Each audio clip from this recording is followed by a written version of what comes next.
Terima kasih kerana memilih channel ini untuk mendapatkan berita terbaru setiap hari. Bagi anda yang pertama kali berada dalam channel ini, sila pertimbangkan untuk tekan butang like, subscribe dan komen video ini untuk penambahbaikan pada video akan datang. Berita politik, berita semasa, berita ekonomi, berita kesihatan, pendidikan dan segalanya ada dalam channel ini. Salam sejahtera Malaysia, selamat petang. Berita terkini daripada malaysiakini.com bertajuk Penyingkiran terbaru dalam PAS. Setia tanpa soal bukan caranya, kata Salahuddin. Sehingga 2015, PAS mempunyai dua kelompok yang jelas dalam parti itu, iaitu kelompok konservatif dan progresif. Walaupun kelompok progresif telah disingkirkan dalam Muktamar 2015 menerusi serangan oleh kelompok konservatif yang setia dengan Presiden Abdul Hadi Awang, kini dilihat ada kelompok baru yang muncul.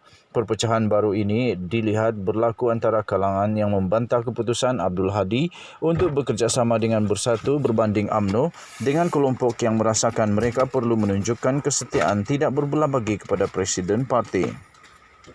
Bagaimanapun, bantahan itu cepat dipadamkan dalam pemilihan parti itu yang baru saja berakhir.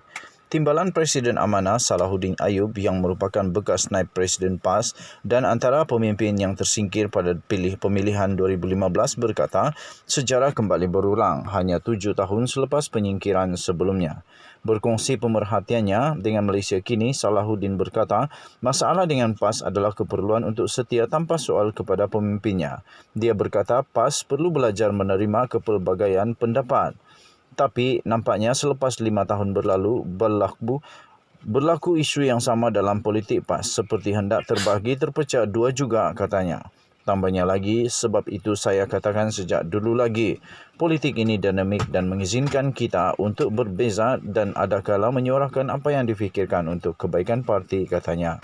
Tambahnya lagi, tetapi ketika itu PAS seperti tak boleh menerimanya, semacam perlu satu jalur dan pemikiran saja, iaitu apa-apa pun kena taat dan patuh kepada Presiden, katanya kepada Malaysia Kini dalam satu wawancara. Salahuddin berkata ketika dia dan para pemimpin lain disingkirkan pada tahun 2015, mereka dituduh tidak setia terhadap Abdul Hadi. Mereka akhirnya menubuhkan amanah. Konsep walak seringkali disuarakan dalam PAS untuk menggesa anggota parti mematuhi kepimpinan tertinggi. Bagi Salahuddin, masa membuktikan yang politik sememangnya bersifat dinamik dan PAS seharusnya mengambil pengajaran daripadanya. Katanya, saya harap PAS akan dapat pelajaran baru daripada muktamar baru-baru ini. Kumpulan-kumpulan yang bersaing dalam PAS pada hari ini harus terima hakikat bahawa kepimpinan dan ahli bukan satu hubungan satu hala saja, tetapi perlu ada interaksi, hubungan yang mana mesti ada saling memahami dan bukan hanya patuh arahan dan tidak boleh membantah kerana itu sangat bertentangan dengan fitrah kita berpolitik, katanya lagi. Perpecahan dalam PAS kali ini telah dipadamkan sehubungan ia sempat berkembang menjadi sesuatu yang signifikan.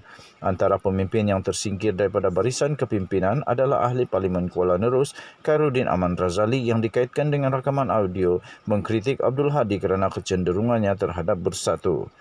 Muhammad Zuhdi Marzuki yang dilihat tidak setuju dengan penggunaan lambang PN oleh PAS dalam PRN Melaka juga gagal dalam pemilihan untuk kedudukan naib presiden. Seorang lagi pemimpin PAS yang tewas adalah Nik Abdul Aziz yang diketahui sebagai pro-UMNO.